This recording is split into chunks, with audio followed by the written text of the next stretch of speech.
Welcome to Living Vividly, the podcast where health, wellness, and curiosity collide. I'm Jackie, the founder of Vivid Health and Wellness, your guide on this journey to living your happiest and healthiest life. My co-host Daphne, the unconventional dietitian, is always ready to shake things up and bring a fresh perspective to your wellness journey. And we can't forget Dustin, our producer, who keeps everything running smoothly behind the scenes. Together, we'll chat with health and wellness experts along with everyday people who have inspiring stories and practical insights to share. If you're ready to nourish your body, move better, and discover simple ways to thrive, you're in the right place. And hey, if you enjoyed today's conversation, don't forget to leave us a comment sharing your thoughts, and subscribe so you never miss an episode. Let's just get into it. Welcome, Lauren. Hello. How are y'all? Thanks for being here.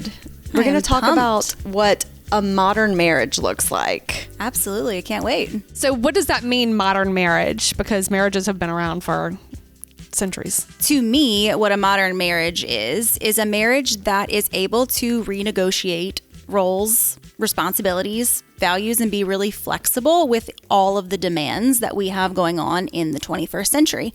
The reality is that we have a lot going on in our family environments. We have a lot of needs, and we still kind of operate on the assumption that men provide one thing and women provide another. And what I'm seeing in the couples that are seeking out counseling is it's not working. It's just simply not working if we remain in those inflexible roles. And so I have really been kind of developing how I understand a flexible and renegotiated marriage to look. So let's start with like the traditional, what you're seeing as being traditional male role, traditional female role, and obviously things have changed drastically over the past several decades. But so start with the traditional and what you think that looks like, and then what it would look like if it were a more modern approach. Yeah, so I think that traditional role is that we've still pegged men to be the main providers. So they are the ones who believe you get a job, get a paycheck, go home, provide the things, and then I'm the done. financial provider. Yeah, mostly financial provider. Obviously, still the stoic one, the one that is non-emotive, that has it all together, where emotions are weakness. And then the women tend to still be the ones who have the main home labor, child labor, and invisible sort of load of planning and executing. Just kind of keeping the glue that keeps everything Correct. together. Mm-hmm. Yeah. Mm-hmm. And what we're seeing is that that's not working, because I think that we are demanding a lot from relationships, more than we ever have in decades before. We did not demand emotional connectivity from men in the 1950s. Right. No one demanded that. And then women went to work, Industrial Revolution, and then we had World War I and World War II, and women went to the workforce, so that changed drastically for them. But then men came home and really nothing changed for them. So we've been requiring a lot of growth for women, and men, we have not given them any assistance in how to engage in a more emotionally connected marriage. When you're talking about the emotional things that have shifted, it sounds like you're saying primarily emotionally we need more from men for the female to thrive in the relationship, but also for the man to survive and thrive in the relationship, assuming we're talking about a heterosexual marriage. Right. And then but also for the kids. So it's emotional support is what we need to provide men, to give them the space to have feelings and show their feelings. Is that what you're describing? Yeah, and I think we don't teach boys this well yet. We're starting to. Culture is shifting a little bit. But what I see in my practice is that women are sitting on my couch saying, "I have an emotionally unavailable husband, and help me out." And men are struggling because they just feel like, well, am I just a bad partner? No, right. You're not a bad partner. You've never been taught the skills on how to truly connect in this way, because we've shifted. And so I think the systems are shifting. So that's requiring some shift in the marriage. We're demanding a lot. And so if we are going to demand that, we also need to teach people how to do it. Yeah. We often say marriage is a lot of work. Okay, well, what work is that? How do I learn that? Yeah, we went from boys don't cry to please be emotionally available to me. There was no in between. And we still say boys don't cry sometimes, right? So men are still living out what they learned in their home, which is one thing. And then they get married and we're asking them to do something different, and they have no script for that. The script was get a job and provide for your family. We've not updated that really to see what that's supposed to look like. And so I'm helping couples try to learn, what does it look like for you in your world? What does it mean to be emotionally available? I think it means showing up. I think it means participating, leaning in, asking questions. Emotional availability is being able to sit in the tension of my partner having some feelings that make me uncomfortable. And it's really tough to sit in the tension. And that's what I start to train couples with, because a lot of times there's either this withdrawal from one person who's uncomfortable. Because you don't like the conflict. Right. But you have to sit in it. And so sitting in the tension, expressing, being available, being physically present, and not feeling questions. attacked, maybe. I feel like some men feel like when a woman is emotional, that's automatically some sort of attack on them. Like we're upset with them, right. but really we're just emotional beings. We've told men too to be problem solvers, to be fixers. And so when women have feelings, they start immediately, you can see the wheels turning of how am I going to help them? How am I going to help her? How am I going to get this problem solved for her? So then he goes into starting to fix. She's saying, don't do that. Like, you're not there for me.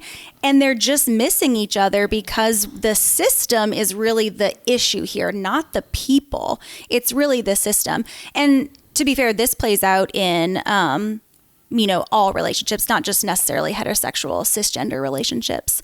But it is most researched, of course, in heterosexual relationships. So that's where I'll be generalizing, what I'm saying from. You were talking about how boys are never taught emotional. It's just like, don't cry, be tough. Suck it up. In the opposite way, how are girls taught emotions growing up? Because in my head, it's like, it's okay, girls can cry. It's okay, they're whatever. Which I don't feel like is necessarily the good way either. No, you're right. I think that we have such a big dichotomy between how we treat boys and girls, and that's what keeps us kind of stuck in those trenches. But yeah, so usually when we are raising girls, if they have feelings, oh, come here. Let me snuggle you, sit with me, cry about that. They are allowed to experience and express a lot because for whatever reason, it doesn't make us uncomfortable when girls cry.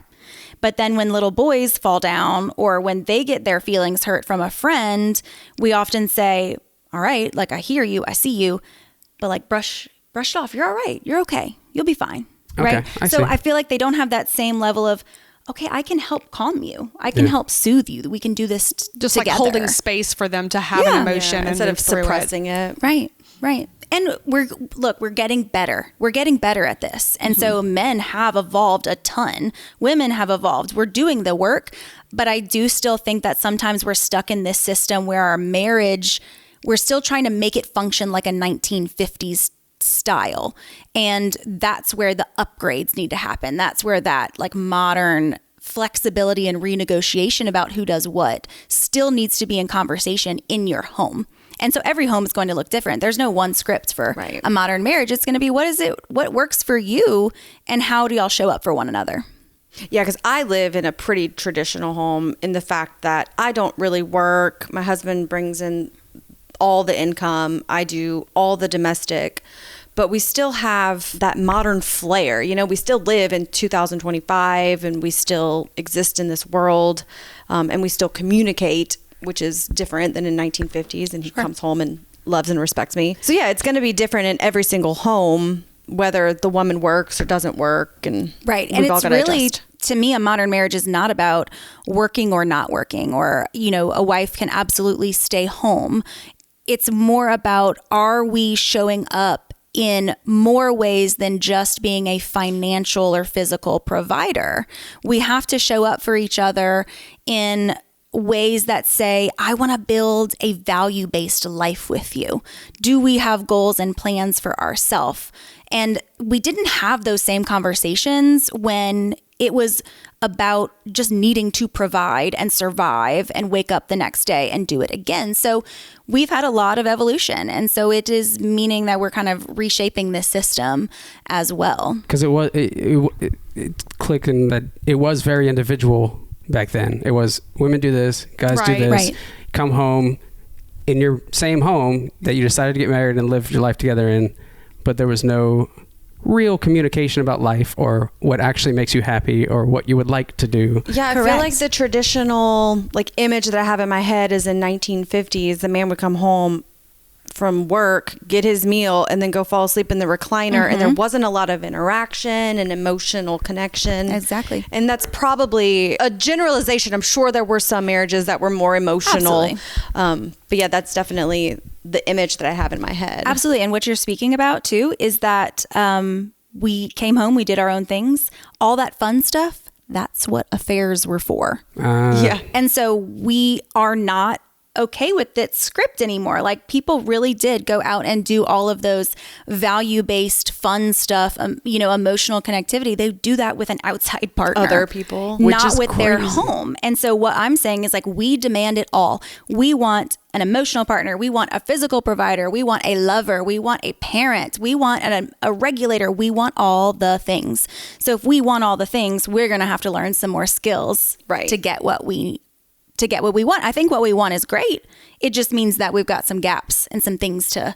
Well, and I think learning needs to happen. I would say that, and I've always said this, that communication is like the big foundation that if you're not communicating well. So in older days, there was lack of communication. Now we don't really know how to communicate and be able to hold space whenever someone is uncomfortable or things are not going well. We have to be able to hold that space. So I think communication is a big key that we're lacking and we need to be taught. What skills do we need to learn to be able to upgrade our relationships? There's a few. I would say that, often everybody comes in with communication skills or, communication is the problem. And I like to kind of tell people, you don't have to be a beautiful communicator to make this work. You're going to upset each other. You're going to piss each other off. It's not as much about how you communicate the issue as it is about how you repair if you hurt one another. So the repair is the part that matters to the health of the relationship more so than the way that you brought up a concern. Because I've had some really great couples, they'll let it fly, but then they repair so well and they feel so connected after that the repair really keeps the evolution going in the relationship. So I teach a lot of repair, right? So a lot of repair, come back to each other. Let's talk about that. Let's re-engage. Let's make sure that you feel physically, connected and co-regulated. But on communication front, definitely the ability to listen, hear, and understand what the other person is saying before you start adding in your side. That's a huge one. Is that like letting down your guard and not being defensive when someone is talking to you? Yeah. And I kind of say communication isn't always a two-way street, which is a very different thing to express. If you're somebody who has a concern and you're the listener of the concern, it's always going to be, you're going to want to then add in, okay, well, you're mad at me about this, but like you did that too, or you did this when. Some kind of justification. Right. So I have people, actually, this can't be a two-way street just yet because your husband has a concern. So let's fully hear that concern out, see if you understand where it's coming from, come to a solution repair, then you can have your concern. But we tend to make this snowball effect where one concern turns into 100 little paper cuts over time, and you lose the message in the middle. So I really teach people to slow down with it and be able to sit in one person's problem at a time. Have you seen a lot of problems with people, like even before that, just voicing concerns and communicating the concern part instead of being like, here's the concern, how do we react this way? Well, first of all, how do we bring up the concern? Oh, yes. And that's where some skills come in, because bringing up a concern through blaming, shaming, or saying that you inherently just have a character flaw is not the way, right? So if I'm bringing up a concern by saying, you're never there for me, you're always on your phone, you never do this, you're always doing that. Okay, well, that person now has no choice but to defend themselves because you're saying that they are bad. And so we are kind of getting the skills of, it's not your partner, it's a behavior that felt weird to you that we need to sit and renegotiate. So resolve the behavior, not resolve the person. Correct. The person, because Right. they're flawed. Right. And we do that, we get kind of mean and nasty and passive aggressive. And so then your person can't hear you. And that's where so many problems begin. Is that just learning new language to basically express the same thing? Yeah. I mean, yeah, we cannot use childish tantrums in order to get to our partner and have them hear us. Yeah. So I really do. And I'll call out in session and I'm pretty directive and I'll say that was a tantrum. Like you have now lost your person because they cannot take in what you just said. You just emotionally regurgitated every feeling you ever had. That's too overwhelming. We've got to take a step back and do this in a little bit more of a sophisticated manner, but you don't have to be beautiful with it.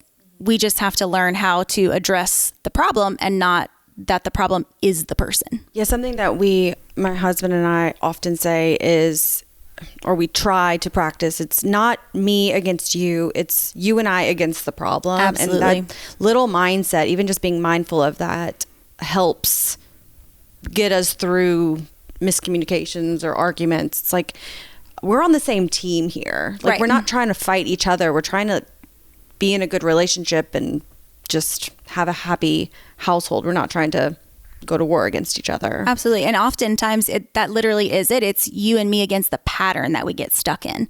The pattern that we get stuck in is based on all kinds of previous experiences. We've all had childhood upbringings. You're going to have some default patterns. And so also through counseling or through coaching, we're trying to find what are those default childhood patterns that you get stuck in that you're not even aware of, keep replaying in your romantic life. Well, and I think the longer that you're in a relationship, I mean, my husband and I have been together for 31 years. The longer that you're in a relationship, it's less about the patterns that you brought in, but the patterns that you've built over time, Sure. like that connection or that whatever it is that you have between the two of you that you've built and you've repeated the same thing over and over and over. Maybe that started with your childhood upbringing, but now it's just, I'm thinking about a friend who, her and her husband, I think, have a very unusual relationship, and they attack one another, and it's just part of that's how they've always done it. Like that's for all these years, that's how they've always done it. And when I see it, I'm like, if my husband ever talked to me like that, we would have some serious things to work through. But she's just like, yeah, that's just how we talk to each other. That's because that's the pattern that they developed, Right. which I find very bizarro. But a problem is not a problem unless it's a problem for you. Yeah, Right. for both And so of you. if you don't feel like it's a problem, then I say like go forth, go forward. I'm not here to judge on what your relationship looks like in your home. I'm here to help you if you think there's a problem. And so we're stuck on something, that's what we're addressing. And usually it is a pattern or a systemic, problem that we're trying to resolve. Yeah.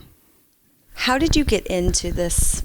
Have you always been a marriage counselor? No, I would be surprised to know that I'm here. If I was looking at my younger self, I started on a traditional track of, anxiety, depression. I always wanted to be a therapist. I knew that and private practice.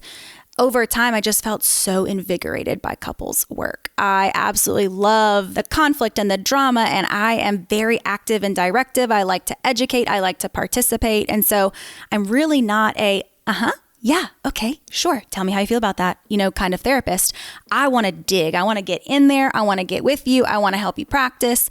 And couples counseling is super experiential, meaning you have got to practice these things in real time right now.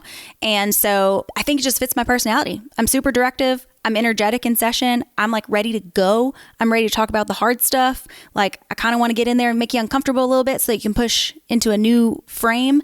And so anyways, couples just... it fit me. And then also personally, it's funny, our friends will always look at myself and my husband and they say, y'all are so nice to each other, is like a common phrase that we hear. Like, that's weird.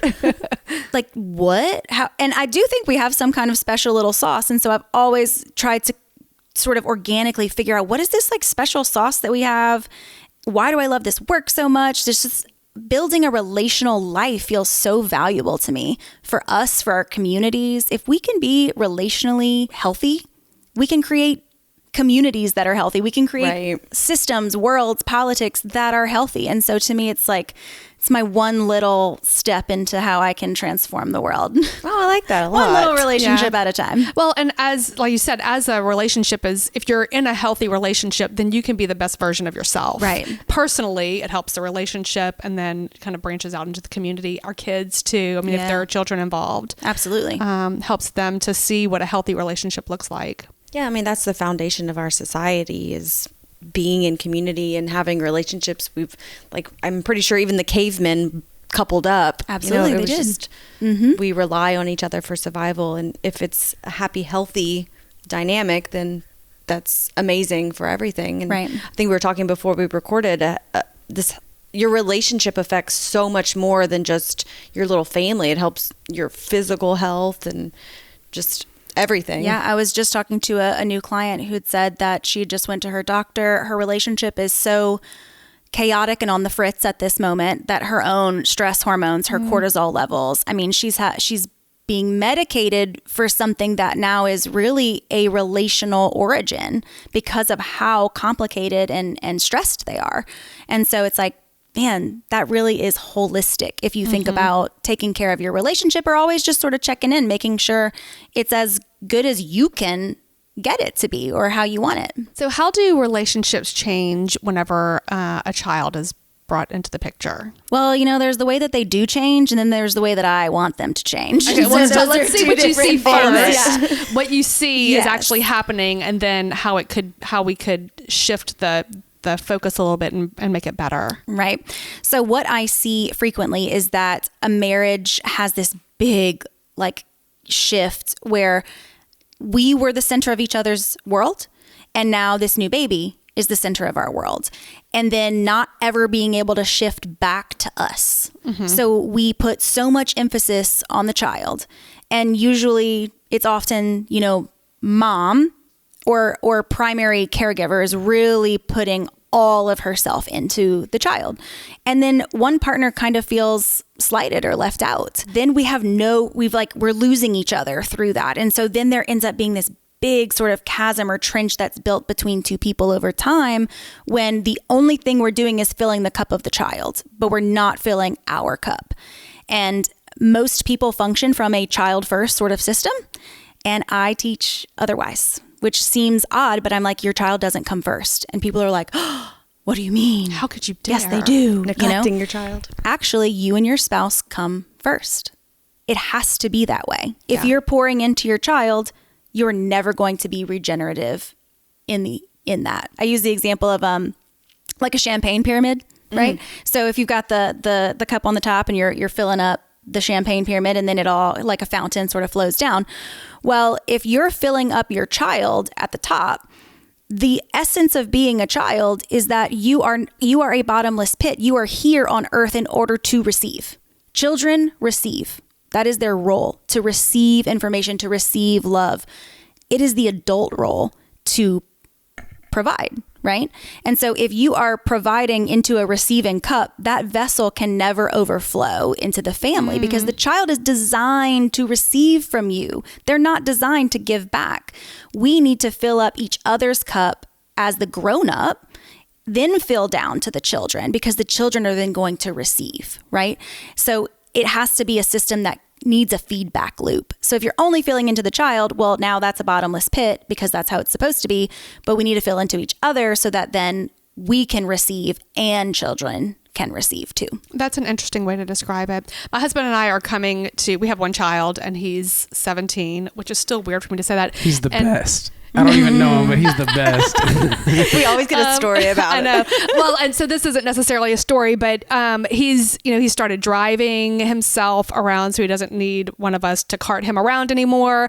And so and he started working, so he's around, and he has friends, he has his own social life, and he's developing into his adult version of himself. But at one point, I turned to my husband, I was like, "Holy shit, it's us. Like, we're back to us again. We haven't been us in so long." And so it was a bit of a holy shit moment. Like, okay, now he's not really going to be here. He's got one foot out the door. what are we doing? And I think we're going to be okay. But it was a moment like, okay, we have time where he's still here and we can, work on the things that we need to work on and tweak, but because he's not going to be here much longer. And I don't want him to leave and us look at each other and say, do we even like each other anymore? Absolutely. Yeah. And that's where sort of the renegotiation comes in. You have to love each other and be there through every area of growth. You are not the same soul before you had kids. You're not the same soul after. You're not the same at 65 when you're retiring. And so you are kind of always being in flex and renegotiating what fills us, what excites us, and being okay with being a little bit flexible, that we don't stay the same. We grow, we change, we morph, Right. A lot of people, like women and men, kids move out, they find, wow, we have to literally find each other again. We have to create a new type of relationship. They could even have like a sexual revolution of like, wow, we can really find each other again. This is different. This is cool. Yeah. We have more time alone in the house. One last thing before we move on to other, I'm sure we have 1,000 other things to cover, but the kids, I feel like if you focus so much on the kids and not on the relationship, that's not creating a safe environment for the kids. Because if your kids know that you and your husband are solid, or you and your spouse are solid and safe and love each other, that makes them feel safer. Absolutely. Like, even if it's subconscious, those kids know if you prioritize them over your spouse. And yeah, you're right, because that is less safe when I know something's going on with my caregivers and I don't really know what it is and I can't figure it out because it's so grown up and I don't, like, that feels a little chaotic. I don't know to that they them. even have the ability to say those words. No. It's just an energy. It's a mental thing Yeah, that their they stress levels. Yeah. Well, and if I give you a little research to back up why you should have the grown-ups first anyway, is like, anytime you do too much for your children, you rob them of self-esteem. And so if you can research that, but, doing too much for them is also not great for them. We're trying to build resilient people. And if you think about it, okay, how are we creating people to be in healthy marriages? If mom does everything for everyone, how are they going to learn how to be in a relationship where we're all responsible for all the things?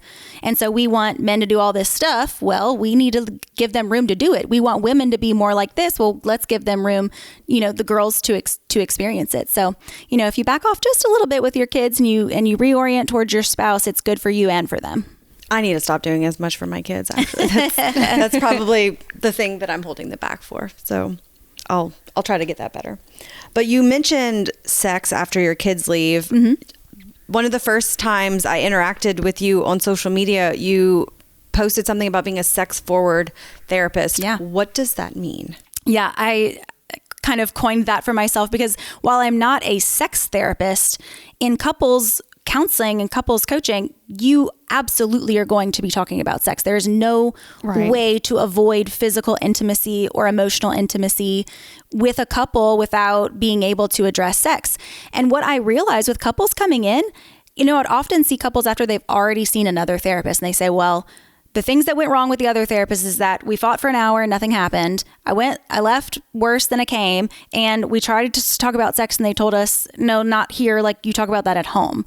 And so many people had come and confronted and recognized, like, they could see on their therapist's face that they were uncomfortable with the conversation and they didn't know how to proceed. And honestly, in school, we were not given enough sex education and sexual development, like maybe one elective. And it's like, you're trying to work with couples, but you're talking about sex for one semester. It's kind of a foundational thing in a relationship. So when I say sex forward, what I mean by that is I am going to address that from the moment you walk in through the time that you leave.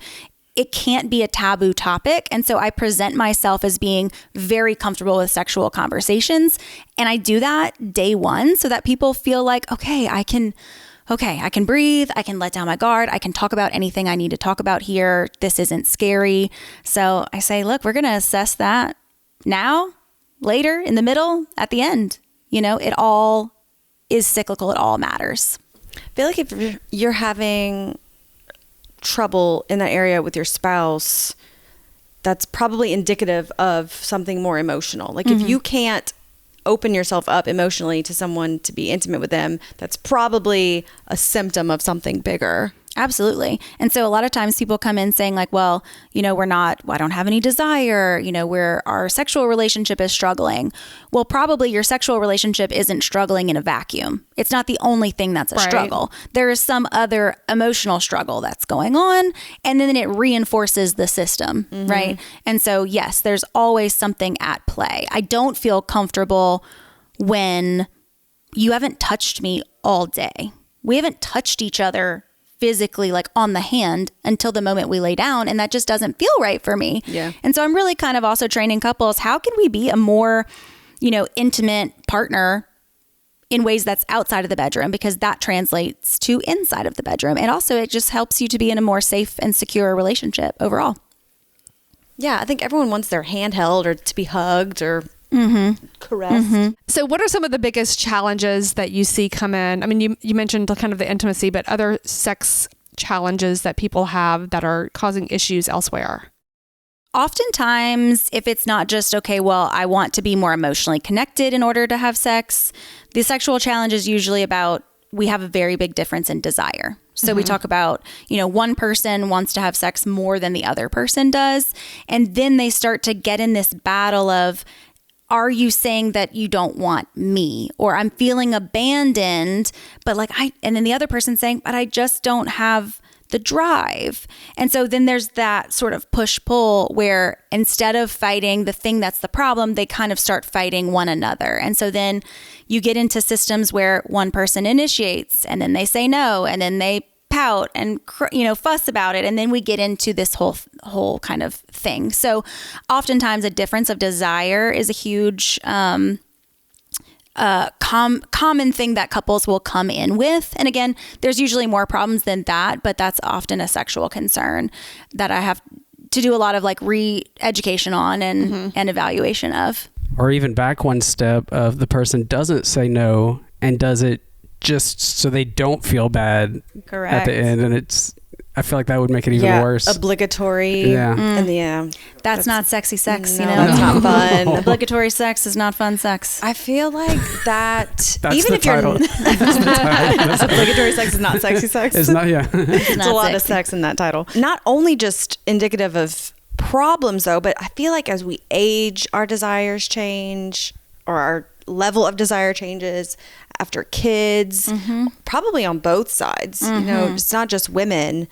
And I guess navigating that together where you don't feel rejected, like you said, but just understanding that biologically, because things are pre-kids, I was a lot more loosey-goosey than after it's 9:30 p.m. I just got my kids down. I'm like, please don't. I can't have another person touch. Yeah, I say that sometimes, a lot of times it's for women, but you feel touched out.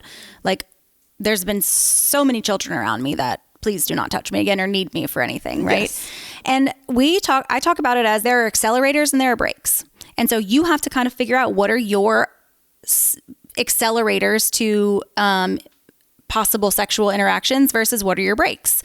And really discussing that is okay, those are the things to talk about then, not that I don't want you. So an accelerator would be we had a good 10-minute chat, right? An accelerator could be, you supported me. You had some appreciation of me today. Things that help me to feel close to you so that I want to engage in sex. An accelerator could also be, you wash the dishes. Correct.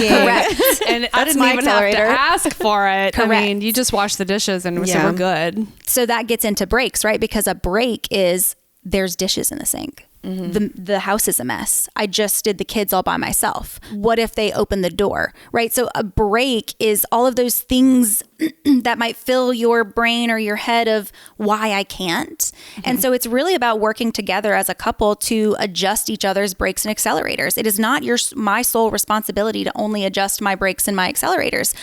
I need a system together. And so it's really kind of supporting each other. So we kind of find, what are those red light, green light things? And that's what we do a lot in session too. When you said red light, green light, I thought you were going to say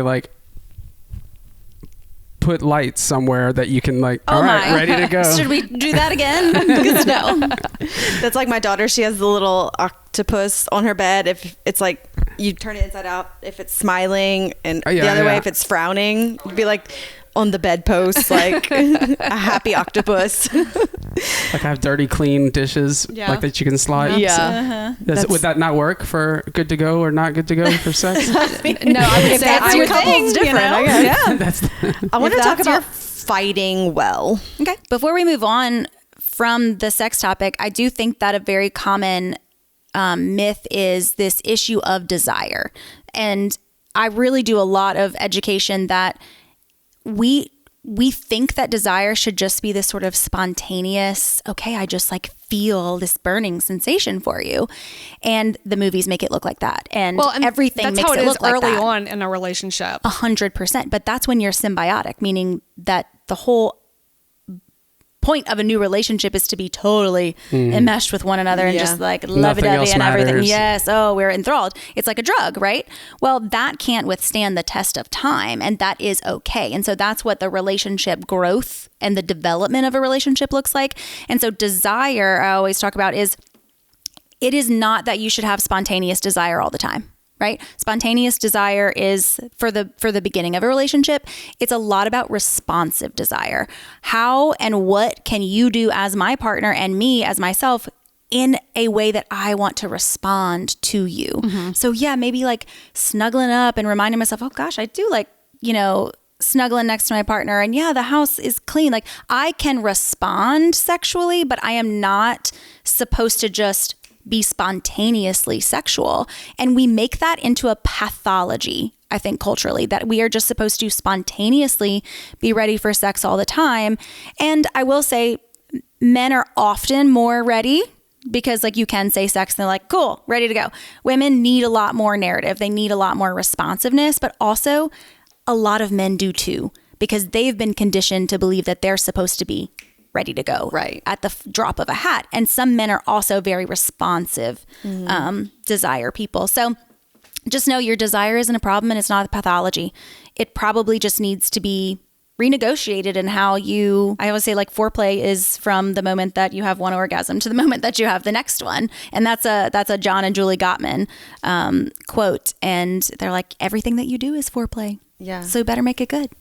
Like all day, all the day. interactions, flirt, text, And I also think that people start thinking, okay, my desire is slowing down. I must not want to be with this person anymore. Right. And then we start thinking that we have problems that we might not necessarily, not to belittle people thinking that they have problems, but love changes. And it's in the beginning, like you said, it's like this passion and you just can't get enough of each other, but it's a decision to stay with somebody and continue doing the work. And it's okay if you ebb and flow with all of it, really. Yeah. And that's where people get sticky, is if they think, oh gosh, if I don't want to have sex with them, does that mean I don't love them anymore? And if I don't love them anymore, should I be with them anymore? And, then you get into that rabbit hole, and usually it's not that big if we can address it for what it is. It's my culture tells me I'm supposed to desire you all the time. And that's not a sustainable system to be in.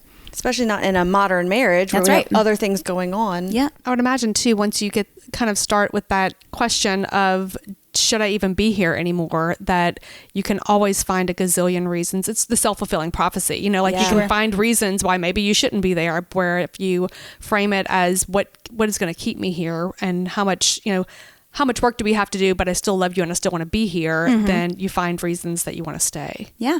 And then you talk to your partner about, how do we create a partnership that works for us today, right? So it's going to look different when our kid leaves the house. We are kind of creating something new. So is my partner willing to be flexible with me? And even if we haven't modeled our relationship on those terms, could we now? Whatever the new thing is. Just the adaptability and the flexibility of a relationship is so important. But it's looked at as threatening. Oh my gosh, if my partner is changing something, then, I get really nervous about that. So I kind of set the precedent. A lot of things are going to feel really different. That doesn't make it bad. It just means that we're redirecting our energy somewhere else. Fall in love with the new version of them as years go by. Mm-hmm. I like that. Let's talk about fighting. Let's do it. Because we all do it. How do you fight well?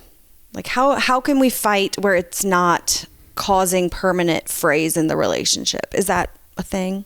Yeah, I think so. And the reality is, like, you're going to fight, right? Like, you're going to argue, you're going to disagree because you're two individual people with individual brains and, thoughts. And so fighting well to me would look like I don't have to prove that I'm right to be in this conversation with you. That's where couples get really stuck, is that they want to be right. And I think that is a losing strategy 10 out of 10. If I have to be right, then someone has to be wrong. If someone has to be wrong, the relationship effectively just lost in that moment because you've now sort of damaged a level of like trust, like hurts your heart a little bit. So I try to get people to sit. Like a dynamic where somebody is better than the other. Yes. Someone's always right, then they think that they're better, or the perception is that they're better and the other person is inferior. Yeah, and being wrong is a tough, like, I don't want to be wrong, so I'm going to tell you why I'm not wrong. And then it goes into why I'm right. And so you just kind of get stuck in that battle. So I try to get couples to understand that we can sit in tension with one another. We can have differences of opinion, and we can have some level of common ground. Or if that common ground is just hear me out on it. All right, let me hear you out on it. But I think having to be right or wrong is 100% a losing strategy. Yeah, I mean, you don't want to win a relationship or lose. It's just, it causes tension, and no one wants to be a loser. Right. What about like things that people do whenever they fight? It's like they start maybe saying mean things to each other, and it gets really personal, like you hit below the belt kind of. Yeah, they're just trying to, they're not listening. I mean, I've seen this in a relationship with someone else, not my husband, just another family member, that when you're fighting or when you're discussing something to try and win, then you're not listening to what the other person is saying. You're trying to come up with a way to prove your side. So listening, I would imagine, is a big part of, like, just like you said, communication doesn't have to be a two-way street. We just have to stay quiet sometimes to listen to what the other person is saying, so that you can then form what your next response is going to be, rather than thinking about, oh, I'm going to say this, I'm going to say this, I'm going to say this, and not even hearing what the other person has to say. And what I take this from the work of Terry Real, relational life therapy. I coach people to see, okay, are you in your wise adult mind right now? When you're like, where are you responding from? Because oftentimes what we find is we're responding from our adaptive child rather than our wise adult mind. Your adaptive child is that system that you lived where when mom and dad would start to fight, it would make me very, very worried. So I would withdraw into my room. So your adaptive child response might be, now I'm withdrawing and I'm ignoring my partner. Or my adaptive child would be, when mom was critical of me, I started yelling and arguing. So that adaptive child response to survive that system is, I'm going to yell and argue with my partner. So we have to kind of reorient. Okay, let's get in your wise adult brain. Your adaptive child was super necessary for you when you were in your home of origin. Thank you. And also, it's not going to work now. So we have to kind of update the system and update the script for your current relationship that you're in. And that takes a little maneuvering and work. So we need to kind of go back and get some insight on it, and then figure out how are we going to shift that? How do I get into my wise adult mind? Do you get into inner child work a lot? I do some on every client. So what I mean by that is, I want to understand what you grew up with. I want to know what those patterns were. I want to know what you lived, because what you live, you learn. And then what you learn, you live out. And so we do get into what did you live out, and then where are those sort of protective parts showing up in your current relationship. So I try not to get into too much like trauma work with a couple. I usually would have them do that individually, especially if I'm doing a coaching.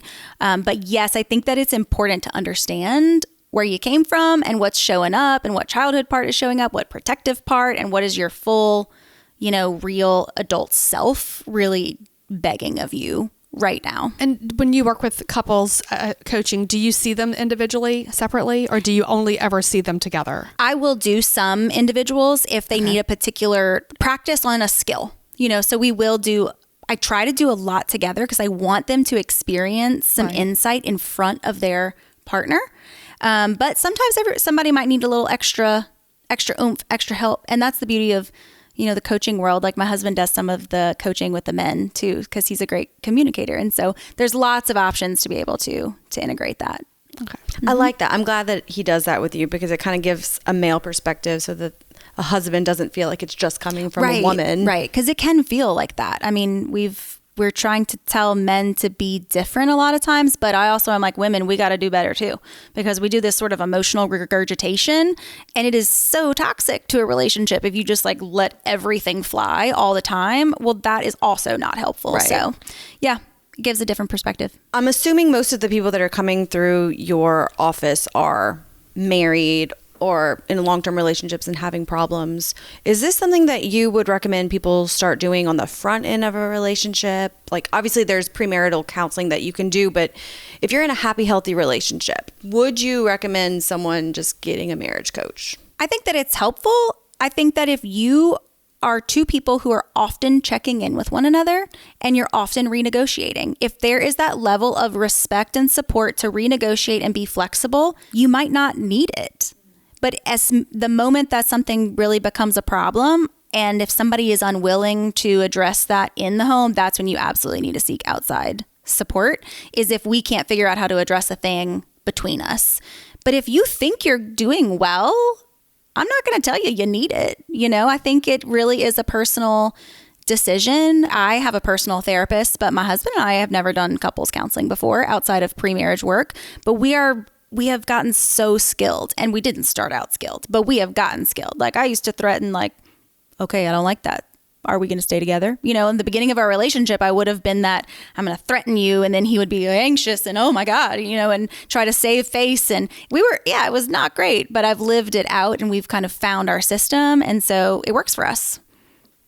I think that if you want to learn the communication skills though, heck yeah. I almost wish this was a curriculum in school. There's no reason why I had to go get a master's degree to learn how to communicate with people. Isn't that wild? Yeah. Yeah. And we're all in relationships. We all need to take probably some sort of marriage class. Yeah. Something else that we were talking about before we started rolling is we romanticize marriage as kids. Like, oh, I can't wait to find my husband. I can't wait to have a wedding and find my Prince Charming. But we don't teach not that we should be teaching kids, but we don't teach young adults what a marriage is. Like, I had no idea what I was getting myself into. I just thought I was going to find love and that was going to solve all of my problems. Right. Well, all of the Disney movies stop at the moment that they have like their final first kiss. Yeah. Right. It's like end scene, we got Prince Charming and then the whole thing is gone. They live happily ever after. How do they live happily ever after? We just leave that into like, oh, figure it out. I don't know. And so, yeah, I think that requires some level of skill. It's building a partnership, and that takes way more effort than you could ever imagine on building a partnership. And so it's two individuals who can combine to form a we, but that don't lose the me in the process, because both are vital. You are not going to feel fully fulfilled if everything that you do is based on your partner, and you will not feel fully fulfilled if we basically function as roommates, right? So there is that we and me, and both of them are so integral. And they have to kind of weave in between. In and out each other. Mm-hmm. What is one, like your most underrated piece of marriage advice? My most underrated piece of marriage advice, my favorite one, is that you need to be a hype partner. So I want a hype man. I want my man to be telling like everybody that he loves me, that I'm great, that I want to say that you need to be talking well about your partner in front of other people. So a piece of relationship advice would be hype your spouse, hype your partner, hype your relationship. Tell people how wonderful they are in front of them. Tell people how wonderful they are with your friends. Oftentimes you're going to hear, this fight we had, or like, can you even believe that she said this, or whatever. Underrated would be pump your partner up in front of other people. Do it. It will absolutely get you positive results no matter what. So I like telling people to hype your partner up. It's kind of like a gratitude type thing. Like whenever you're looking for something like, oh yeah, look what they did, then you're going to find those things more often. Absolutely. And I don't mean to do it insincere. I mean to be sincere. But like, why do we save the gratitudes for private settings? You can be gracious and hype your partner up anytime. Yeah. I love that. Right. Well, one last question that we have to ask you before you go is, what does living vividly mean to you? Living vividly to me means being in a connected, co-regulated partnership and being able to be fully authentically yourself through thick and thin. Relationship is activating to me. Being in connection is activating. It's active. It's enjoyable. So having the best possible relationship is what, to me, creates the best life. Thanks for listening to Living Vividly. If you enjoyed today's episode, please leave us a review and subscribe. We'd love to hear from you. For more resources and details from today's discussion, check out the show notes. Until next time, keep living vividly.